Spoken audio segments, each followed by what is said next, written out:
Listen to the AZ12 podcast, proudly presented by Little Caesars. Code 1099 bundle, classic pepperoni or cheese pizza, crazy bread, 2-liter soda for $10.99 or code LCFREECC. Free crazy combo with a pizza purchase.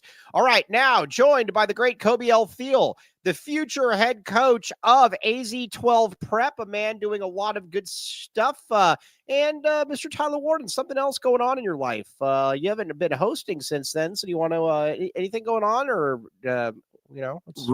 Yeah, recently got engaged. So was out in Malibu this past weekend, and went down to the beach, and getting married. That's crazy. Very, very nice. Big kid things right here. Ben, he's off the market, so you're gonna have to go somewhere else. But all right, that made me laugh. Okay, but we've got a lot to get to this show. A lot to get to first. Abilene Christian, guys, sucks. I'm sorry. When they have something like 15 fouls with the under 5 minutes of the first half, what the heck are we doing here? What are your guys' initial thoughts? Yeah, that game sucked. I mean, let's just be honest about it. It's a Tuesday night, 7 p.m. tip-off against a team that is just not good. When they were touting their win against Oklahoma State like a decade ago as saying that was kind of the premier win of the program, look, I mean, games like this, you really want to come away with two things. Let's call it three things. You want to stay healthy. You don't want to play with your food too much and fall into a trap situation. And you want to have some development, right? You want to see certain things out of the game. And on that last point, I actually think there was some positive developments. I think there were some negative developments. And that's quite frankly where I think the biggest takeaways from this game are, because everything else is crap. Yeah. Kobe L.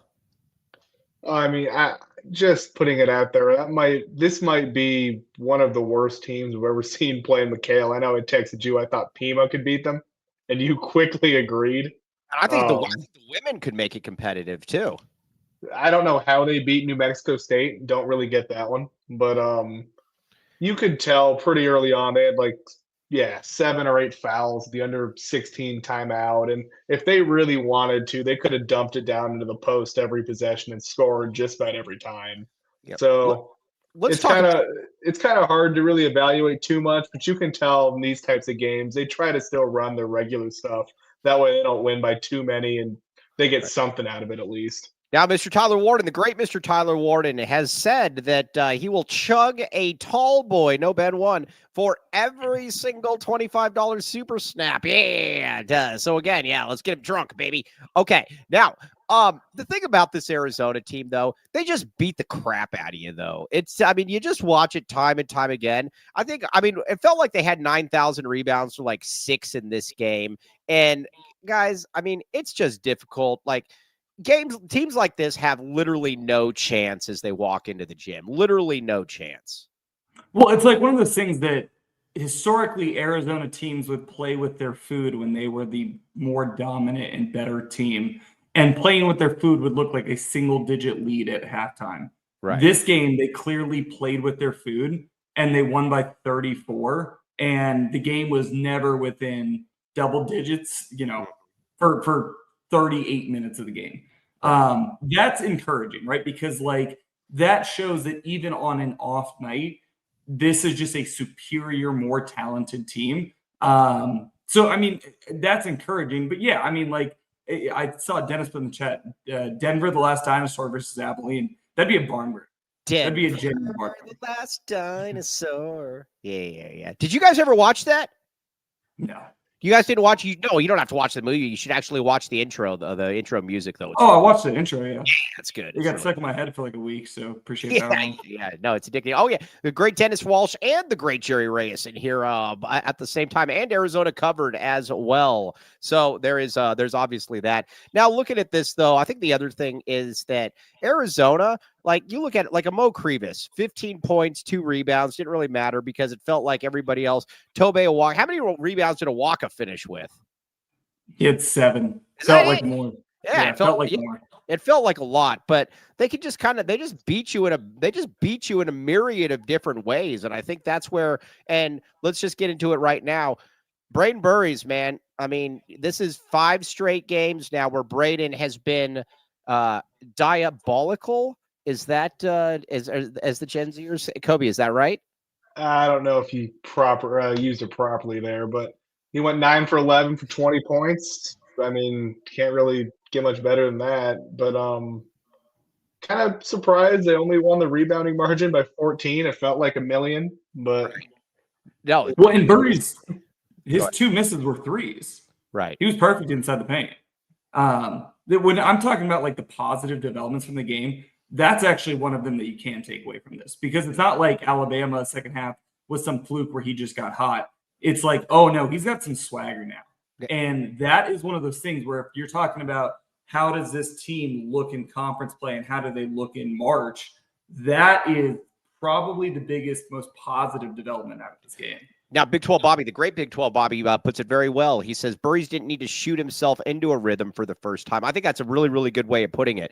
The other thing too that I like about what Burries is doing, I kind of wonder if Auburn is kind of that line in the sand moment where we're going to look back at his freshman year and be like, all right, that's where the light went off. Because it's one thing when you're beating up Norfolk State or something like that, but Auburn was the first real game where Braden got in there and it was like, all right, I'm better than these guys. I know what I can do.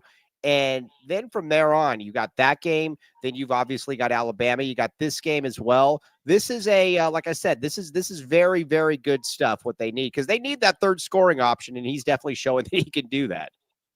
Yeah, I'd probably have to agree. That Auburn game was probably the linchpin in his little run here. I mean, he was matched up against Kevin Overton, who was good enough to play 20, 25 minutes a game last year for Texas Tech, who was in the Elite Eight. So I'm not a big Overton fan, but he obviously has some level of talent, and Burries just kind of looked him in the eye and said, I'm better, and I'm going to drive by you and do whatever I want. And that's pretty much what he did.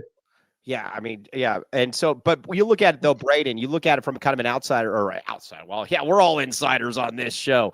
But what I like about him though, too, is that he's getting it at all 3 different levels. You got 3, he's making threes, he's making mid-level, he's mid-range, he's getting in there as well. I think that, like I said, I'm just incredibly happy with what he said. And there was a girth reference on there as well.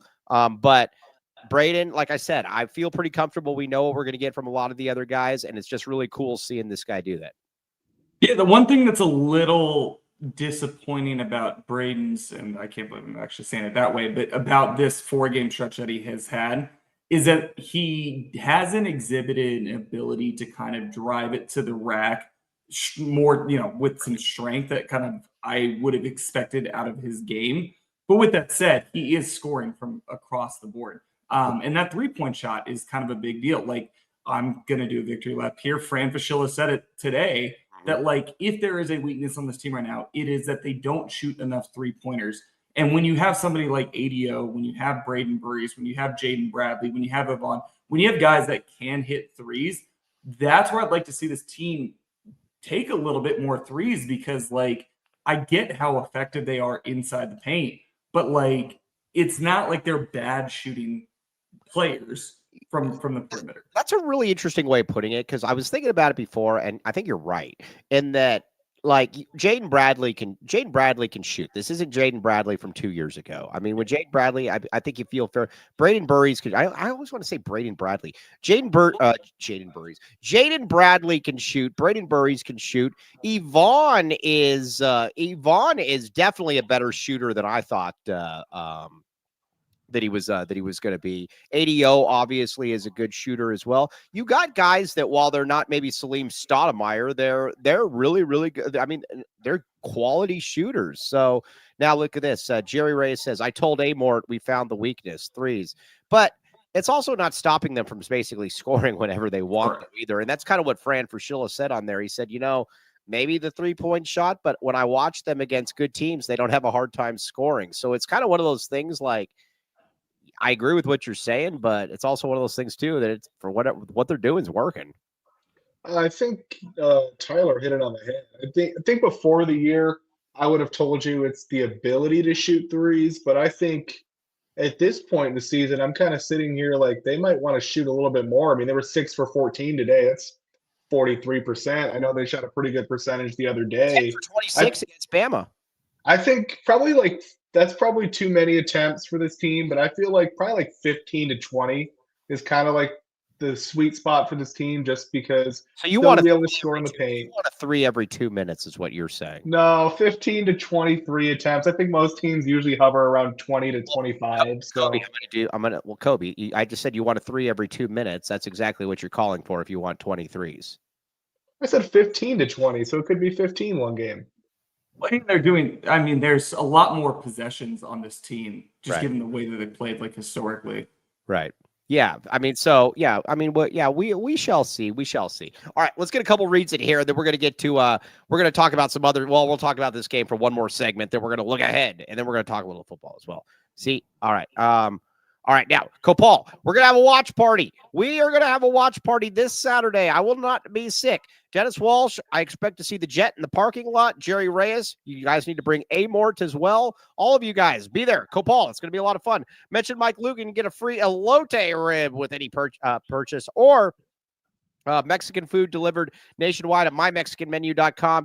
Use code AZ12 for 10% off your order. Book your next large party corporate event with Copal. It is very, very good. Amort, no, don't go to the game. Come there. I will be at the game. That's fine, Amort. That's fine. All right, now what else we got? All right, yeah, Foster Plumbing, baby. How are your guys? Hey, Tyler Warden, how's the front pipe? It works. All right, well, that's good, man, especially with that marriage life you got coming on. You're going to want to make sure. But at the same time, though, Foster Plumbing says, all right, if we can't help you with certain stuff, but we can definitely help you with a leaky pipe, or we can do a lot of other stuff for you. Residential and commercial, licensed, bonded, and insured, sewer lighting, point repairs, all that stuff. Foster Plumbing, quality work at a fair price. 10% off when you mention the AZ12 podcast. Cody James Martin liked him. Boom. That's all you need to know. Call 520-603-3817. Oh, look at this. Very interesting what Dennis Walsh just said. Amort's front pipe is like a 28 jewel Swiss watch. No Ben one. Very interesting. Yeah. All right. Now, all right, Baggins, gourmet sandwiches, baby. All right, now, here's the other thing. Everybody, we need to go there. You guys, I'll need you to go there on Saturday, because that's when Dennis Walsh is there with his friend Kai. And that's where they go there. And again, use code AZ12 for 15% off. Join the VIP text club. Text Baggins to 877-797-0444. All food made in-house daily. You go in there, you get a chocolate chip cookie, or ask for the Dennis Walsh special with Kai. All right, yeah, check it out. Baggins, gourmet sandwiches, baby. All right. So, all right. Yeah, I want to talk about some of the disrespect being given to Jaden Bradley right now. And I do agree. I don't want him falling down and all that stuff. Did you see that list? It was a crap list, but it's still a list where they didn't have him as one of the 10 best point guards in the country. I think Kobe L might have sent that, or maybe it was Cody James Martin. It was some guy.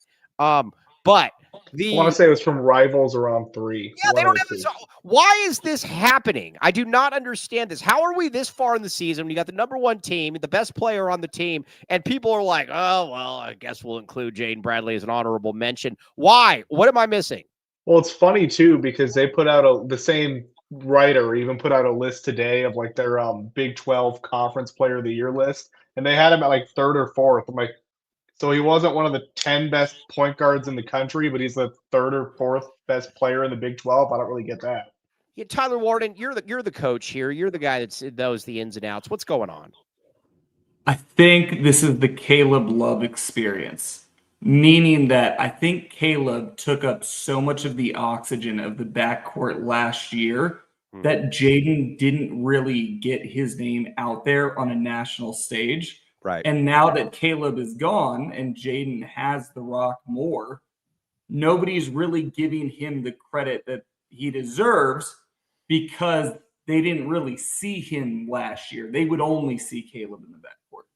Right. And I think that's fair. But at the same time, though, it's like, that's your job, is to watch basketball. And I mean, the guy is I don't get it. David Rosen, the great David Rosen, the disrespect is unreal. What does JB have to do? And that's the thing too, is if you're just stat watching, you're going to find guys that have some better stats. But if you were watching, and Fran Fraschilla said this, what does that guy know?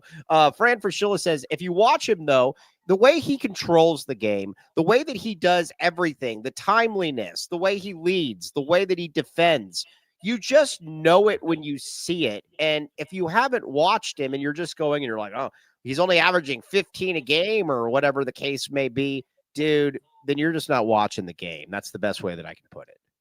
I think part of it is kind of I think we've kind of become like a box score watching society in a way. Yeah, you're the head of that.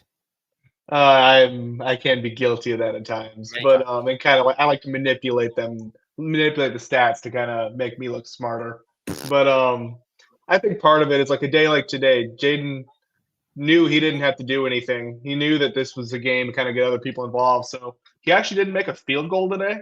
He was 0 for 2 from the field, but he had 10 points.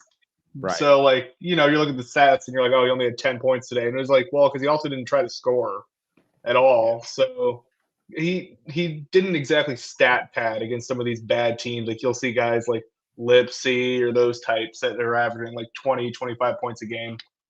Yeah, but still, I mean, but that's also your job to watch the games. And here's the other thing too. It's not like this team is buried. It's not like this is a team that you're like, oh man, Arizona can are they even worth my time to watch? It's not like it's Central Florida or something. Yeah, I mean, I think part of it too is like just go through the big games from this year, right? So the Florida game, what's the big takeaway from that game? Koa Pizza Monster. He has 30 points in his college debut. Right. You get the UCLA game. It's a Friday night at like midnight East Coast time is when Jaden goes on that run to win that game. Right. And nobody go to yeah, exactly. No, I mean, look, it's Friday night at midnight. I'm not really blaming him. I'm just saying like that's the reality. You go to UConn, right? He has a hell of a game against UConn, but it can easily be attributed to like, well, he was the guy that went off that night, but it was because Koa didn't have a great game and he got in foul trouble. Exactly. Right. Yeah. Then you go to the Auburn game, and it was over before the game even started. Right. So I could see people not watching that. And then the Bama game, Braden Burries has that flurry that kind of puts that game away. So like if you are a national casual, it's very easy to have him kind of fall through the cracks without realizing that he's the one that stirs the drink. Yeah, well, that you kind of add in like a game like today where it's like 9:30 Eastern time tip. Like if I'm like an East Coast writer, am I really going to flip on ESPN Plus to watch Abilene Christian in Arizona? I'm just going to check the score tomorrow and be like, oh man, he only had 10 points. Okay, whatever. It's funny. I ran out to get some Del Taco during halftime.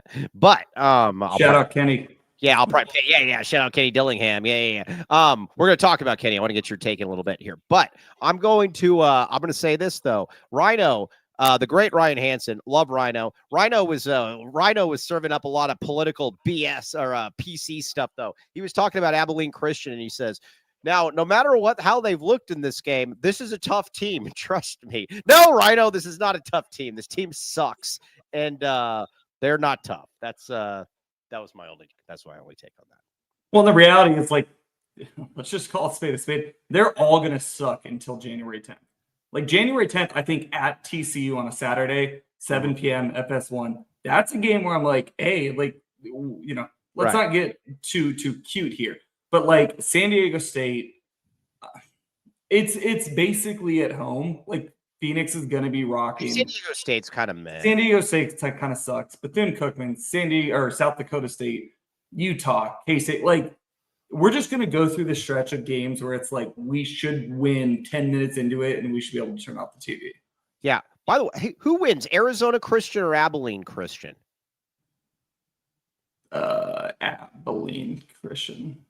Yeah, I think so. But Grand Canyon, I'll say that, like, if it was Grand Canyon ACU, I'd take Grand Canyon. 15? Yeah. Minus 16, something like that. Yeah, no, I think Grand Canyon's legitimately good. Like, I mean, I don't know if they are this year, but I just assume they are. So little Guillermo says Cochise Community College. No, but I do think Kobe Alfiel, like I said, messaged me about Pima.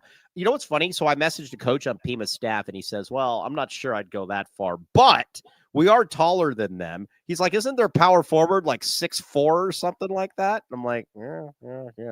What happened to the point guard last year? So he went to he was going to go to Iona. Then the coach got fired, and so he's at like Colorado Mesa or something now. Hey, somebody look up his stats for me right now, please. Cohen J. Gonzalez. We need to know right now. Cohen J. Gonzalez. Ko-J, as we call him. Isn't that the name of one of those things that you put like in a car, and like it's like one of those anti-theft things, and it's called like a Kojak or something like that. Do you guys know what I'm talking about? LoJack. LoJack, yeah, LoJack, Kojak, yeah. yeah. Okay, gotcha. All right, but yeah, somebody look up Cohen J. Gonzalez. All right, I got it. What do you got? Talk to me. What do you got? He's averaging 28 minutes a game. Uh-huh. What the hell are the points on this website? It's there. It's Colorado Mesa's website. He's averaging 14 points a game, 2 rebounds. The assist numbers is all whacked up, but 14 points a game. Yeah, no, he's 28 minutes a game. Yeah, no, he's solid. Yeah, he's good. I like him. So, anyways, I tried to get Arizona to recruit him, and they said they wouldn't. So I'm like, well, screw you. He's going to go to Colorado Mesa instead. Yeah, he doesn't need you guys. All right. So looking ahead though a little bit. That's the thing. Are you guys? Let me ask you this: are you guys a little concerned that we basically play poo for a while? Does that concern you with the way that Arizona's playing? But where are we with this? It doesn't really concern me just because they've already been tested. Yeah. I've already seen them play 5 or so really good teams that play different styles. I already know that they're good. Where some of these other teams that I'll call them like fake good, like Vanderbilt, they don't play anybody until conference play. They're undefeated right now, and I know your boy Bruce had them at like 5th in the country or something, and I was like, they haven't played anybody. I know they're undefeated, but I don't know if they're actually good, and somehow they're 10th or 11th in the country. So I've seen this team play good teams. I'm not too concerned. It should be a good little break to kind of round into conference play. Let me ask you this. Now we got 2 converging points. Hey, Ted Wardo, stop. Here, go stop licking my feet. All right. So Adam Parker says, not Adam Parker, excuse me. Adam Parker said, it concerns me because you just don't want bad habits. I agree with that. But then Amort comes back with the glove and says 5 of 9 were against the top 25. He's not concerned. What do you guys say? So I would say this: if we were still in the Pac-12, I would actually be concerned because you would have had 5 of your hardest games before Christmas, and then you would have had nothing until March. Maybe you would have had like at UCLA top 25 game. Now that we're in the Big 12, this is actually the exact opposite, where it's like, this is a benefit. This is where you get CD Gay development minutes. This is where you get Dwayne Aristo development minutes. This is where you get Evan Nelson, his role figured out within the offense. You get Jaden some rest. You get these guys, you loosen up their legs a little bit so that when we do hit that gauntlet of Kansas, Iowa State, Houston, BYU, that's when you're ready to be peaking again. All right, Mr. Tyler Warden, go get we're going to get some reads in here. We got $50 coming in from Vegas Falcon, the great Vegas Falcon. Go get your tall boys right now. I'll say this too. This is a lesson in exponential consequences here. 2 beers, I'm going to have a good time. 4 beers, I'm going to have a really good time. Yeah. 6, it's like it'll go downhill quick. So if you guys want to see it go downhill, yeah, let's do it. You know what to do. Yeah, let's get it. All right, well, I'll do the reads. You go get the tall boys. Ben One White, different kind of tall boys than Ben One White's used to. Yeah, check them out. All right, yeah. Longview, baby. Adulting is hard. Money doesn't have to. Hey, Kobe L. Thiel, guess what I'm not going to do during this read? What's that? Endorse Andre Veras. Under no circumstances will this happen. There's going to be an AI thing going around. Now, check it out. Perfect. Investing on your own, but not sure it's enough. Let's review your account with Andre Veras. Call 520-325-3456 and reference the AZ12 podcast for a complimentary initial meeting. Again, a recommendation, not an endorsement. Andre Veras is the man. We love Andre. He's awesome. What else we got? All right, Comfort X HVAC. Hey, guys, is your furnace working? Presumably because it's hot Tyler, in here. We got 4. You got, Tyler Warden. All right. Yeah, it's going to be good. Next segment is going to be Tyler Warden just downing beers. Yeah. $50 furnace tune-ups. Kobe L. Thiel, do you have a furnace in your little abode? I actually do, but it hasn't really had to come on this year other than a couple days, but I do. Have you ever stuck the front pipe in the furnace? Couldn't say I tried that. No. Yeah, probably not a good idea. So some people, when they have bad plumbing, that's what they try to do for a fix. It doesn't work. Ventilation, noise reduction, free estimates, indoor air quality. They do all the stuff. And again, they made Anthony Cimino happy. They can make you happy as well. 10% off when you mention AZ12. Call 520-222-7012 or book online at comfortxhvac.com. Check it out. Check it out. Oh, Tyler Warden's going to be drinking during the show, Andre Veras. Yeah. I think Andre wants Tyler to get drunk. That way he endorses him. Yeah. No, it's good. Ooh. Oh, this is good. Oh. Have we thought maybe this is chess, not checkers? Andre's looking for a cheap endorsement. That's a good idea. Liquor me up and get me talking. Yeah. That guy. Yeah. All right. Now, great. Welcome to the Rock.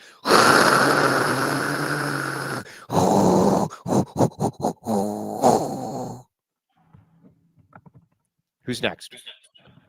What the hell is that? That's the most infinite static I've ever heard. That's about as good as you can get. I've been sick past couple days. No, do it again. Come on. That's crap. Do it better. Is that better? Well, no, it still sucked, but whatever. Tyler Warden, step up. We're not hearing anything. Maybe it's too high pitched to pick it up. Oh, all right. Well, either way, I'll do it again.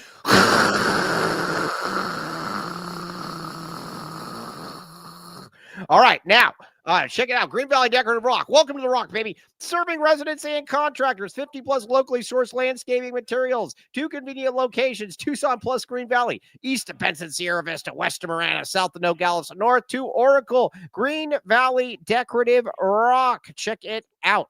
By the way, we got Land the Man coming on tomorrow, and he said he's super excited to do the Green Valley Decorative Rock read. Plus, I can ask him, we're going to confront him about his sister, and I'm going to say, listen, Mr. Tyler Warden has been making passes at this fake woman on here, but he is off the market now. So, officially off the market. So, can we get you to be honest, though, about who the identity of this woman is? We will see. We will see.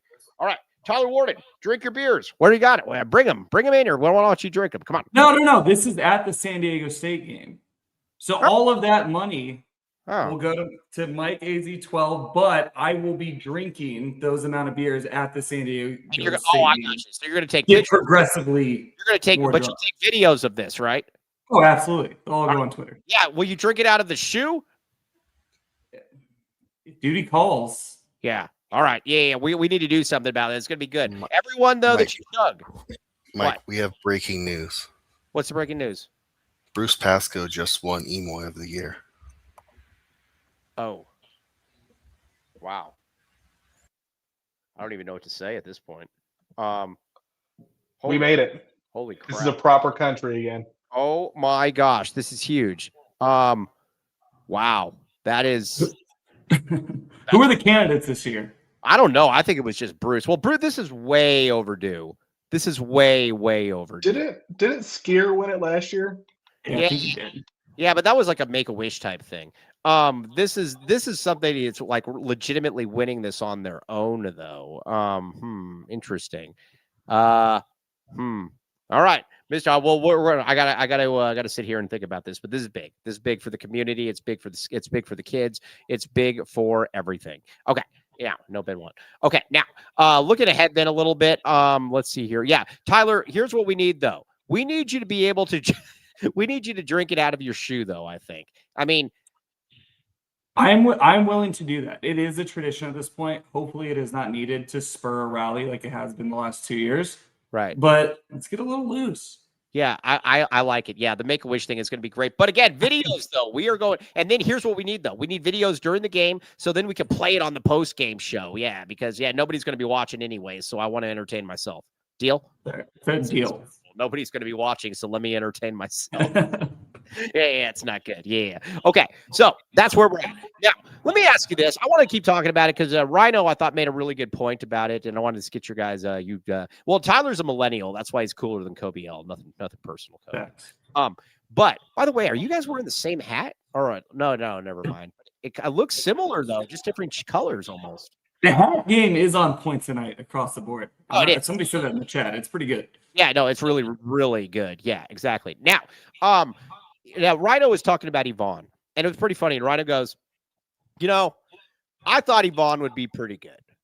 He was pretty hyped up. The coaching staff was very comfortable, with him coming in. And he said, I don't know that anybody could have expected this. And that he goes, he is, it's not like he's going to make the all-conference team, but he does everything. And he said, it feels like every game, it's 11 points, 6 rebounds, 4 assists, 2 to 3 steals, stuff like that. And he's right. I mean, I don't know that we could have ever expected him to be this good, this solid. And he does it against good teams too. It's not like he's just playing like the Abilene Christian teams. Like, he does it against good teams. Yeah, I mean, I said at the time that he signed that I thought he was a longer Pella Larson, but like, if I'm going to be honest with myself, I think he might be better right now than Pella was. Because he is more explosive, because he is longer, because he has the polished game. He's just a bigger player. They were talking that he looked like Ivan Drago. Like, he is a very, very polished player for being 18 years old. And his on-ball defense, like, he's just very tenacious defensively. He goes up and he gets rebounds. He's serviceable offensively, right? Like, I don't think that he's like somebody that you want taking over a game or somebody that you want it to be your second or third leading scorer. But like, he is very serviceable. But like, what he does defensively is what elevates him so much. And quite frankly, like, I would say probably the best backcourt defender we have on the team. Oh, I think he's the best I think he's the best defender. I mean, well, outside of maybe Krivas, that's for you. Tobe and Krivas is kind of.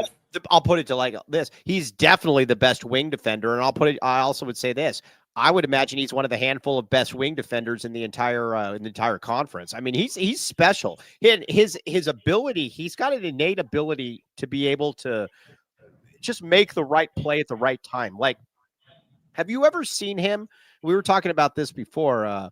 Have you ever seen him sped up, or where it's like, where you're like, man, he's just out of control. What are you doing out there? Like, I can't think of a time. No, he just kind of does a little bit of everything. I mean, I just pulled up his numbers. So over against Alabama and Auburn, so his stats combined, he had 22 points, 10 assists, 7 rebounds, 9 steals. I mean, and a block. It's like, those are 2 SEC teams that are probably going to be ranked for the majority of the season. Right. There was a play against Alabama where he got the steal. He was on the fast break. It was kind of a 2-on-1 or 2-on-1 the opposite way.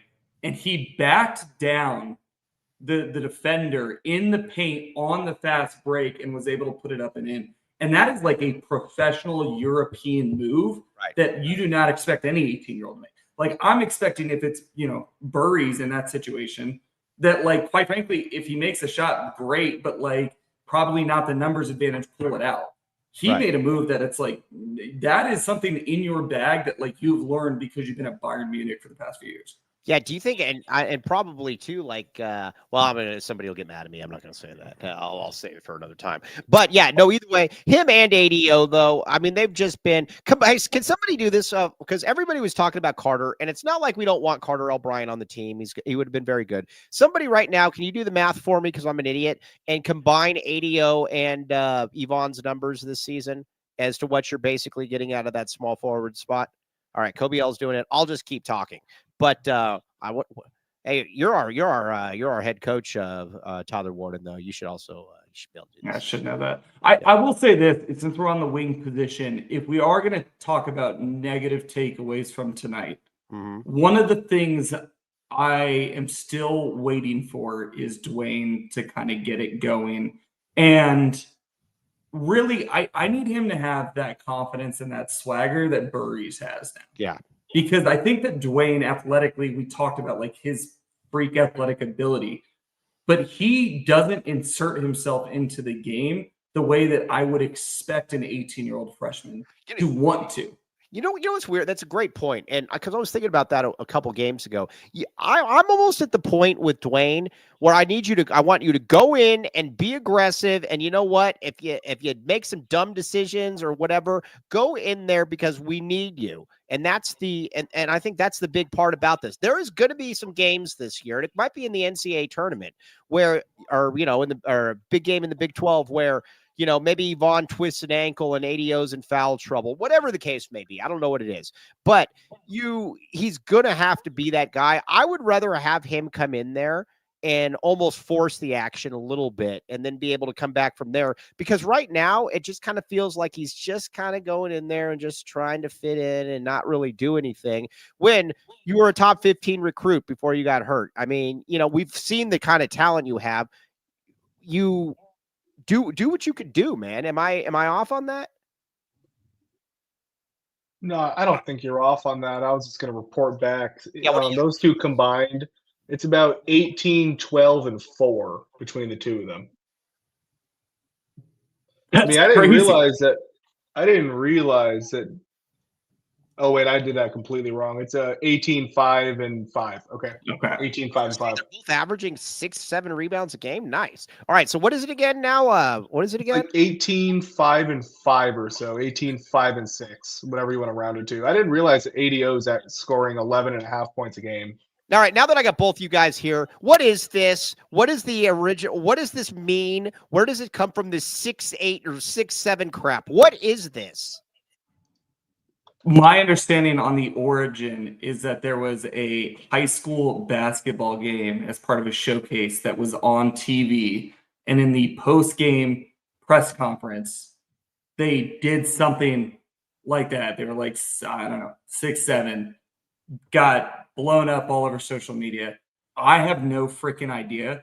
All I know is that the entire past season, every single kid on the team would do that. And so it's been ingrained in me for the past 6 months. I need you to it started at a rap song, like in the beginning of the year, where rap song. I'll send you the clip, Mike, after the show. But this rapper, I want to say he's from Chicago, and he was shouting out like 67th Street or something like that for some gang, I believe. And he just kind of stops the whole verse, and this goes like 6, 7, and then everyone thought it was funny. And then the basketball game, someone scored 6 or 7 points. Like, what did you have, 6 or 7? He's like, 6 or 7, and it kind of just became a thing. That's where it started, though, is that rap song. I'm sorry. It's dumb, but I had somebody explain it to me pretty well. It's Gen Z's equivalent of 69. Oh, so it's a sexual thing. I knew it was it's not a sexual thing. It doesn't actually mean anything. It's just, I'm just talking about. What makes it funny is people like you that just don't know that it doesn't mean anything, because you're over here like, what does it mean? It means nothing. So if it means nothing, then why are you doing what? There's no substance behind it. It's just crap. Exactly. It's just like screwing around, essentially. It means absolutely nothing. All right. Well, yeah, thanks. I feel dumber after you guys explained it to me. But, yeah, I appreciate it. Yeah, get off my lawn, you whippersnappers. Yes.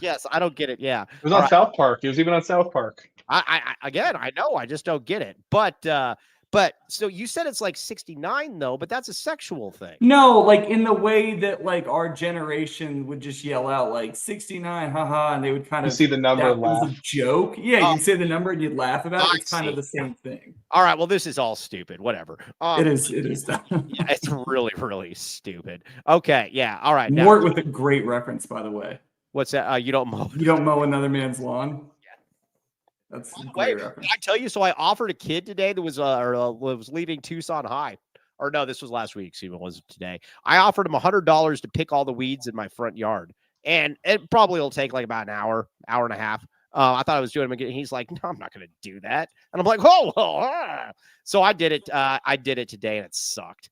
I wish I had paid somebody else to do it, but sometimes that was my workout for the day. So it's what it is. Okay. Now let's get some reads in here. We're going to look forward and we're going to get, we got boots on the ground in Phoenix. We've got the great Tyler Warden who knows things, who knows people. We're going to get his take on what's going on. But first, Lan, the freaking man with the master plan.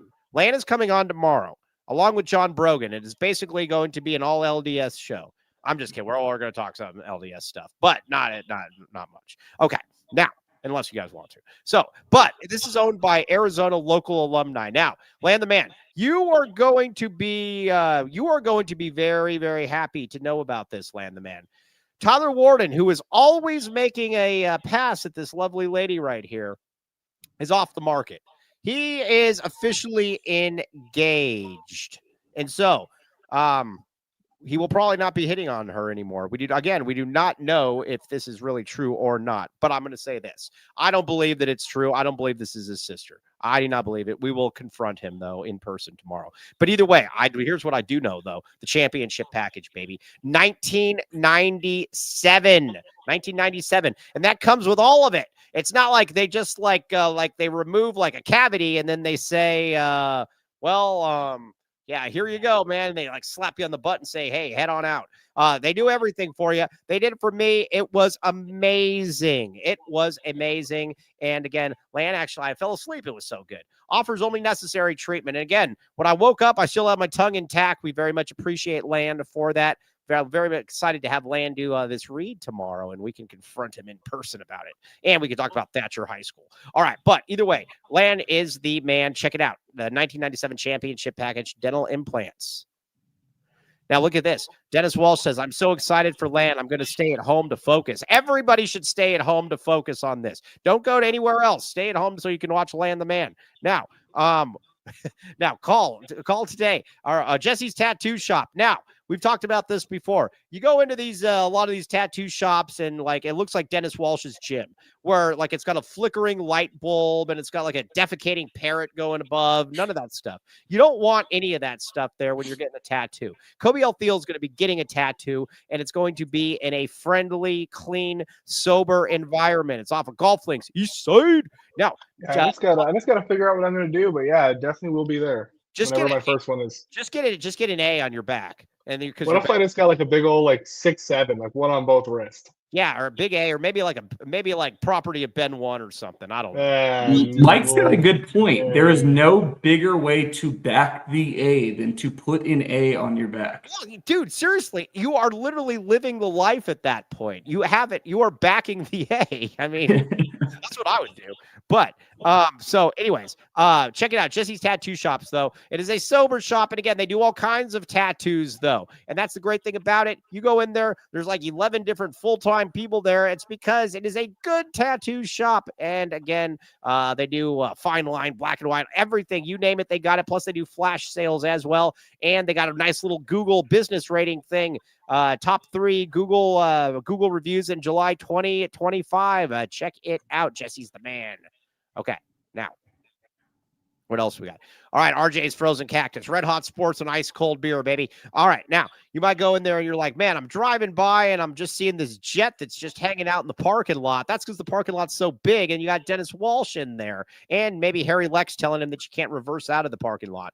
But either way, there's no bad seats in the house. 100 craft beers plus $2 deals, pizza, wings, tacos, burgers, and more. Huge parking lot, as you know. Go in there and eat food and starch yourself at the same time. It's really, really good. You've got, you look at that food right there. No bad seats in the house. Beer, just a good time. Good time all the way around. Check it out. All right, now, and the Family Food Project, Direct Aid plus life skills development, cooking, 255 meal kits per week is right now. The goal is 1,000 meal kits per week. Donations made with AZ12 will be matched cumulative up to $10,000. We very, very much appreciate you, Cheryl. Very, very much appreciate you. Now, Twisty Throttle said, drunk many a night there. Very, very good times. Yes. Yeah. Okay, now, all right. So right now, though, I'm going to ask you guys this. Is Arizona basketball the best team in the country? There's only one answer.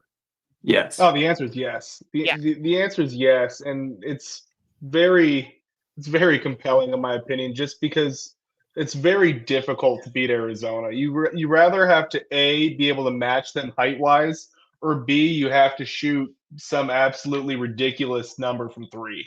There's no other way that you can beat them just because of how big they are and how skilled they are in the backcourt. So you have to rather be just as big, or you have to shoot you have to make 23s to win. Jay Meisner says Mike Luke needs to do a TED talk about how to get sponsors. I harass people nonstop until they basically say, "Hey, here, just stay out of my way, and here's money, go away." We actually have 2 really, really big ones coming in next week, probably 2 of our biggest ones out. So I will leave it at that. But that's just it's just called being annoying. Mr. Tyler Warden, you agree though? Arizona basketball #1 in your heart and in your mind. Yeah, I mean, like, look, Michigan, you got to give them their credit. Like, they have won some pretty good games. I think that the problem, like, when you look at, like, KenPom, the reason that Michigan is so high on KenPom is because they throttled Gonzaga in a game that Gonzaga tapped out, like, shortly into the second half, right? So, like, if they don't win that game by 40 and they maybe win it by 10 because Gonzaga doesn't completely, take their foot off the gas, like, they're probably not this juggernaut from the metrics perspective, the way that we view it. I hate Elliot Cadeau. I don't like him as a basketball player. Like, obviously, probably a good guy, but, like, I don't like him as a basketball player at all. Yaxel Lenenberg, good. Morez Johnson, good.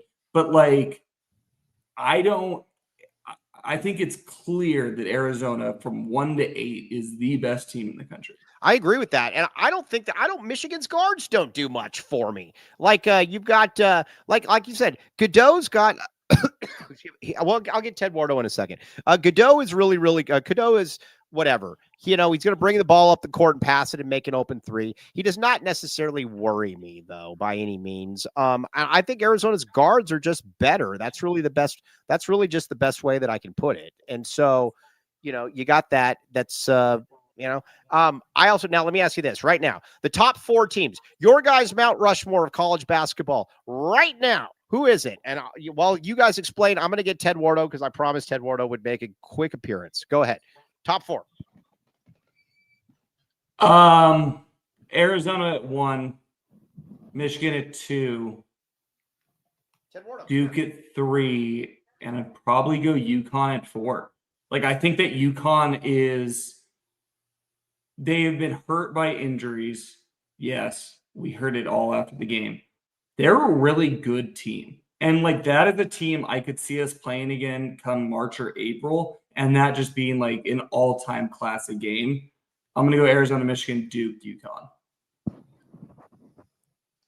Yeah, the crazy thing is I actually have the same 4. I'm not an Iowa State believer just because I feel like their ceiling isn't there like those other 4 teams that we just listed. I'm a little worried about their front court, and they also only really play 6 players.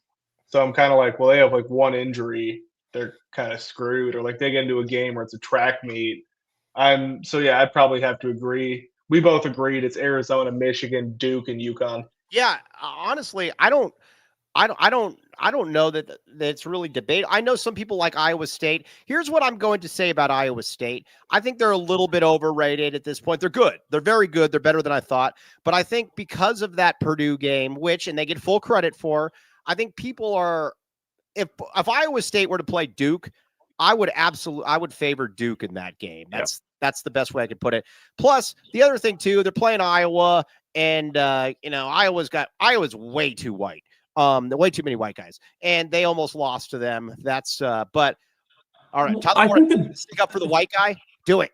No, I'm not going to stick up for the white guys. I'll say this: like, I think that Joshua Jefferson, he's awesome, but like, I'm waiting for regression from him because you're not buying what you've seen so far that he's that good. I agree. Well, he's just been like absolutely incredible to start the year. I mean, like, if you look at KenPom, he's KenPom's 2nd best player in the country. That's not the guy that we saw at Iowa State last year. That's not the guy we saw at St. Mary's. He was good. He wasn't top 5 best players in the country good. So, like, I'm curious when it comes to him, has he just taken that jump, which would be impressive in year 4 as a senior? Or is he just kind of playing out of his mind right now and he's going to regress to the mean a little bit? I got one for you, though. This was asked. Brogan made this point, too. What's wrong with white guys? Jake Fly. No, there's nothing wrong with white guys, but you can't have too many of them. I can't have 4 or 5 white guys on the court ever at one time, let alone as my starting lineup. It's too many. I'm not going to go anywhere with that team. But Joshua Jefferson, I'm going to ask you guys this question right now. Would you have rather had excuse me? Would you have rather had Joshua Jefferson last year as opposed to Trey, and this year, or 1 year of Koa LP?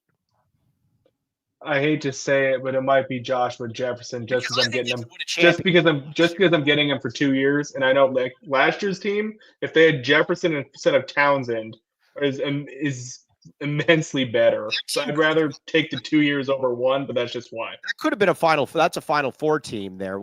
There Yeah. at least later. Okay, dude. Whatever. Okay. So okay. Yeah. I don't know if you looked at it, but I'm very very white. But yes, Like Midwestern like white, very but white. okay. I would say I would rather have 2 years of Joshua Jefferson, and I think Koa is fantastic, but it goes to show you though in the portal just how important it is to or there's some of it's just luck, man. Like I don't know that you could really look at it and say like, man, that Joshua Jefferson was going to be this. And I don't know that anybody would have thought that Trey Townsend would have been that tough. Tough is not the right word. It would have been tough to watch. It's just you just don't know. But it was an interesting question that I was asked. Yeah, I mean, like the thing that sold it because I was thinking, nah, I'd rather have Koa Pete, but like it is interesting to like go back and think, what if Trey Townsend wasn't on the team last year? That team is probably a Final Four team. At the very least, it's probably not a team that starts the year off 4-5 in the non-con and gets behind the 8 ball. And you're not Then they end up not playing Duke in the Sweet 16. They'd be a higher seed. exactly. And the thing about it too is that Arizona almost beat Duke. I mean, Duke won, obviously, but Arizona played one of its best games of the year against Duke. Duke was just a little bit better in that game. So by the way, did you guys hear Fran giving Caleb love? Oh, I loved it. I love Caleb. Yeah, I know. Maybe I've always been as soon as we got him, I've always been a Caleb love guy. So I'm happy that he's playing well. It was a very wholesome moment. Yes. So that was yeah. All right. I will say we were talking about Iowa State though. I mean, another one that with some crazy he made a crazy jump. Milan Momcilovic. He went from scoring 11 points as a freshman, 11 points as a sophomore, to scoring 18, and he's shooting 54% from three. And he looks like an NBA player now, or at least He's always been good, but he's never been like an 18-point per game guy. He scored 11 in back-to-back years. Right. And he's shooting 54% from three is just unreal. And he's making plays off the bounce, too. That's the other thing that I think is super. So I'm kind of curious, like, is he just like shooting the lights out the first 9 or 10 games of the year, or is he took some sort of leap? I am curious on him as well. What do you think, Tyler? Well, yeah, he looked really good this year. But I'll say this too, like Iowa State, the win at Purdue was probably top 3 best wins of the season. Like if you're gonna ours against UConn, I'm putting up there. Right. The only reason I would say Purdue though is because they just smacked the crap out of them. Yeah, that's the only thing. It was a very, very impressive win. Outside of that, like St. John's. It's like I don't think that it's the St. John's team of last year, right. And Iowa sucks. And it's like, all right, well, you haven't really played anybody outside of that. So, like when they get to the conference slate and you have Kansas, if Darren Peterson ever wants to play, and then BYU and Houston, and you're still doing that, then it's like, all right, you're good. But I'm still holding out a bit on Iowa State. All right, Bruce has Iowa ranked. That doesn't surprise me. Okay, now let's see. We're good with reads, Cody. Cool. Yeah, but we do have one more thing to show. Okay, yeah, we'll show that at the very end. I want to talk a little bit of football now because we got Tyler Warden on, who is the future, as everybody knows. This has already been finalized, everything. Future high schools, hands off our Tyler Warden because he is going to be our coach. But you've got your ear on the pulse. Ear on the pulse? That's not right. Ear to the ground. Ear to the ground. Pulse. Ear to the ground, eye to the pulse. No, finger to the pulse. Ear to the ground, finger to the pulse. Yeah. Whatever. Kenny Dillingham, you coach at Chaparral. Kenny attended Chaparral. What is going on with Kenny Dillingham? What's going on? Yeah. I want to make emphatically clear I have absolutely no inside information whatsoever, to the point that like my head coach, who is best friends with Kenny Dillingham, has stopped talking to me during the past like week, specifically for this reason, right? So he knows. Yeah, right. Go ahead. So I don't have any inside information. I think what is happening, though, it is very, very, very clear. Mm-hmm. Kenny is realizing what Arizona State athletics looks like under a Michael Crow regime. They are not willing to give him the resources from a staff salary perspective, from an NIL perspective, from an administrative support perspective, from a capital expenditures to the athletic facilities perspective. They are not willing to make those commitments to Kenny. Kenny is as loyal as the day is long. He is somebody that, like, it's crazy the amount of love that, like, Chaparral High School alumni have. It is more than, like, any other high school I've seen, whether it's Taylor Lewan or Trace Carroll, who's my head coach, or Kenny Dillingham. These guys, like, absolutely love Scottsdale. They love Chaparral. They love ASU. Mm-hmm. I do not think that Kenny is going to be the coach at ASU next year. Again, with no inside information, purely because I think that Michael Crow is the worst thing to happen to Arizona State athletics ever. And I do not think that they're going to actually back up the truck like they should to keep somebody like him around. This is how I think this is happening. And tell me if I'm wrong. I tweeted this out the other day, and I think I'm actually right. And if I'm wrong, then poke me in my 4 eyes. I believe that it's basically this. I don't believe in his heart of hearts. I don't believe that he wants to leave ASU. I 100% believe that this was his dream job, and I think that he wanted to be the Lute Olson of ASU. And then he goes there. It's his school. He's the one that becomes the name. Everything about that. I totally believe that. I also believe, too, that he is ambitious like anybody else, and he wants to be able to compete for titles. Now, again, I don't think that he needs top 5 to top 7 national NIL, but I also think at the same time, he wants to be able to look around the Big 12 at least and say, yeah, Texas Tech is on an entirely different level. I get all that, but guess what? We're right in that second tier. Then it's on me to be able to coach him up. I got more resources to be able to find it. And so I think that he heard the Michigan thing. Or his agent did. I think he went back to ASU and said, listen, we got to try to figure something out here. We got to be able to work. And I think that he's probably meeting a lot of resistance from somebody that said that let's be honest here, doesn't care about sports. I mean, whatever Michael Crow does, he's being dragged along with it because he would rather be involved in, and I'm not saying this in a besmirching light, but like, expanding the university. He doesn't care about sports. And I think that's very clear. I think Kenny is also very cognizant of the fact that he does not want to, because he's still going to have a family that lives in Phoenix, in Scottsdale, whatever. I don't think that he wants that Jed Fish treatment, obviously, about, here coming back to his hometown or whatever. So I think he wants to give ASU every opportunity to be able to say, and then if he has to bounce, he can be pretty matter of fact about it without totally throwing people under the bus, but I hope he does, and say, listen, I didn't want to do this. I gave every opportunity, that just the resources were just not there. I think that's what he's angling. I think that's where this is headed. Yeah, Look, I mean, he's one of the only Power 4 coaches that doesn't have a GM. I mean, there are many G5s that have GMs. Like I saw, like their fans were all surprised the other day because it was announced that like Northern Texas's GM is following their coach to Oklahoma State. They're like, UNT has a GM, and it's like, yeah, I'm pretty sure almost everyone does. And I know he has asked for that for at least 2 years now. He brings up in pressers all the time that he wants a GM, and then he just never gets it. So I think he's at the point where it's like, look, I need to get a GM. I need to get this guy in my front office. And I need the GM. Come on. And you know what's crazy about that too is that Charlie Regal has basically been filling that void, right? Which is part of the reason why he's so presumably so stressed out, because like, they had a coach's clinic that I went to over the summer, and it was like Charlie was the one that was basically running the show.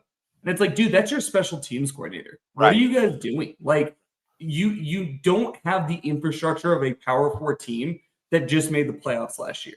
And like, as somebody that desperately wants Kenny to stay in Arizona, even though it would be at our rival school, because I think it is a good thing for the state of Arizona. I think it's a good thing for the rivalry. Same way. Like, it's malpractice by the ASU administration to not give him the basics.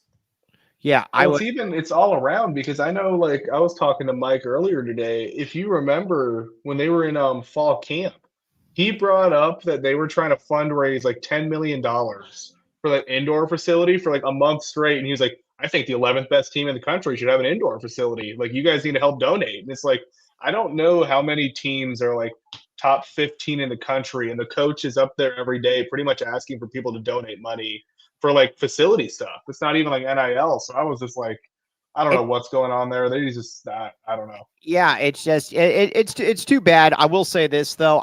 If he does leave, I actually am kind of the opinion that I'd like him to stay because I like him a lot and I think he's good for the state. That's the best way that I can put it.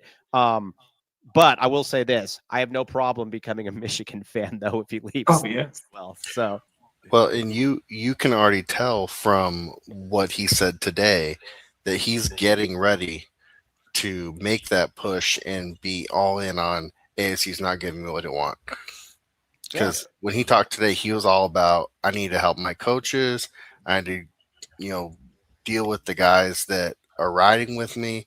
It wasn't about the team. It was all about the coaches and how he needs to help them because they're his guys. Yeah. Yeah. And like, let's be honest about it too. Like, a lot of his staff are Arizona high school coaches that excelled at their programs and ended up making the jump to college. Whether it's Sean Iguana or whether it's Jason Mons, like, these are guys that were getting paid under $100,000 a year as high school coaches that were able to get this great opportunity to join Dilly, to make something of a team that, whether we like it or not, they did win the Big 12 or the Pac-12, I guess, and they made it to the playoffs. Like, he does need to take care of them because, like, they've never had they've never had an opportunity like this. Perfect. So, like, and Dennis, to your point, like, I get it. I hate ASU a lot, obviously, but like, this year proved to me how much better it is when ASU and U of A are both good. Like, I want to beat them when they're at their best. I want that 8-3 territorial cup game where it matters, because that makes it just way better. Right. And I think the thing too is that it keeps Arizona on its heels, though, to a certain degree, though, as well, because and I'll be honest with you, my biggest concern this entire offseason was, because I thought ASU was going to be good. I'm like, oh crap, man, is this gap just going to keep getting bigger at no bed one, like between Arizona and ASU? And Arizona had to step its game up, and it did exactly that this year. So, we'll see. But if he does leave, I don't think that ASU will ever really rebound from that, to be honest with you, because I just can't see it, because this would be the first time that you have a coach that actually really wants to be there, and they're like, yeah, screw you. You can attest to this. I told you the other day in our group chat with Skier that when the extension, the fake extension, I call it the fake extension. When that news broke, I was like, this is a nothing burger, because they're talking about, oh, we're just going to convert some of the incentives to guaranteed money. It's like, I'm sure he's already hitting most of his incentives anyways. He's going to get that money one way or another. It's not a real extension. They're not adding any more like max money or anything. They're just, oh yeah, we're going to make this guaranteed money now instead of an incentive that you were probably going to hit anyways. It doesn't. That's signaled. Yeah, they don't have the money for what. I will say this though: the hundreds of ASU people on Cartman's board that have called me every main name in the book, they will be getting the glove if this happens, though. I will say this: I will not be a humble victor, my friend. I've never seen like a board like that. Cartman lets them get away with murder on that board. What they were saying to the national guy, it was crazy. Yeah, and you can bifurcate it too. Like, I hate ASU fans, but like, I really like this staff, and like, I want ASU as like a university to fall into a sinkhole. But like, I want the football team to be good enough that like when we play each other, it's competitive. And I'll say this too: we need to give a lot of credit to the Arizona administration here, because what we are seeing is what could have happened if they had not responded the way they did when Jed left, right? Because the fear here, if you're an ASU fan, is that Kenny leaves and they, promote Marcus or Royal, which I think it would be the right move to make. Or they go out and they, get some retread, 70-year-old daughter who wants to retire to Scottsdale or whatever the hell that is that they do. But like, Arizona went out and they said, we want somebody who loves Arizona, who wants to be here. We, as a community, banded together with our NIL money. We were able to basically show how much we care about the football program. And even though that first year was rough, they said, hey, we got your back, Brennan. We're going to continue to give you resources to get better. They're now talking about improving the stadium to try to make it a better game day experience for everyone. Like, the Arizona administration did everything right, and ASU's administration looks like they're about to do everything wrong. Can we give Dave some credit here, guys? Absolutely. I don't know why Dave gets a bad rap. I really don't. Yeah. All right. Well, that's it. I'll go on another rant. Okay. But we have good before we sign off. We have big news here. Cody, post the video. This is big for Bruce. I think this is where maybe the city changes on Bruce. Look at this. Bruce, for everybody listening, he is being awarded the Emoy Man of the Year. You gotta listen to it, Mike. Sorry.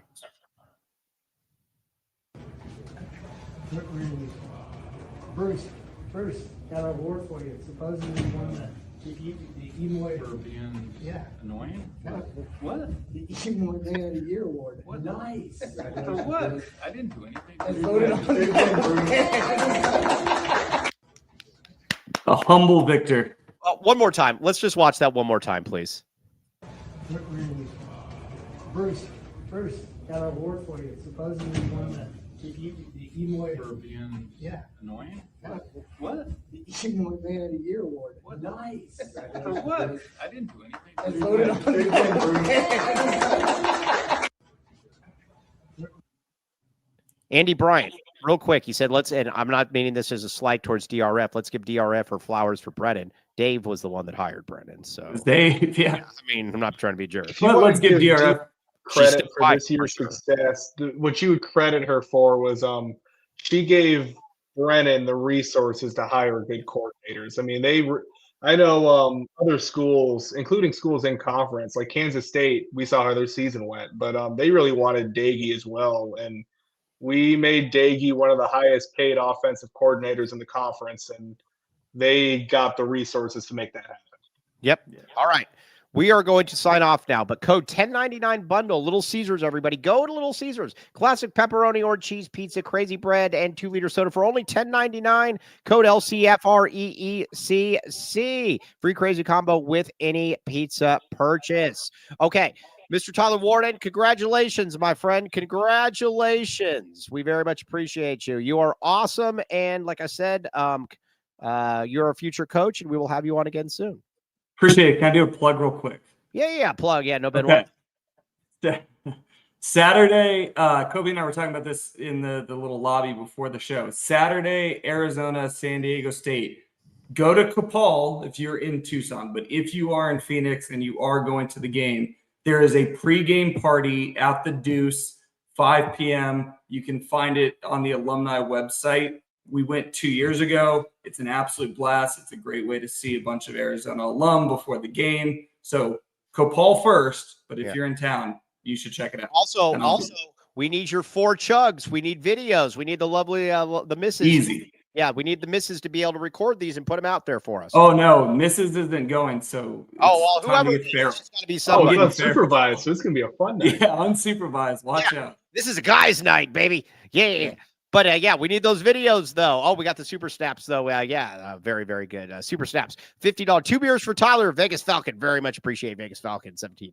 2 more beers on me, Mr. Tyler Warden, $49.99. Big fan of Kobe and Tyler, but where is Jason tonight? Jason, he acts on home games. He goes there. So yeah. We don't need him anyways. We got the young bucks. We got the young kids keeping me on the porch yelling at the clouds. Okay. On that note though, for Kobe L. Thiel, for Tyler, Mr. Tyler Warden, the freshly engaged Tyler Warden, I am merely Mike Luke, Cody behind the scenes. Everybody will be back with you tomorrow at 1 o'clock. Land, the freaking man with the master plan, is coming on, baby. Championship package time. Hey, Cody, put that on the thumbnail. We need a picture of Land, and it says championship package. Okay, deal. All right. On that note, though, we'll see you tomorrow. TTFN. Ta-ta for now.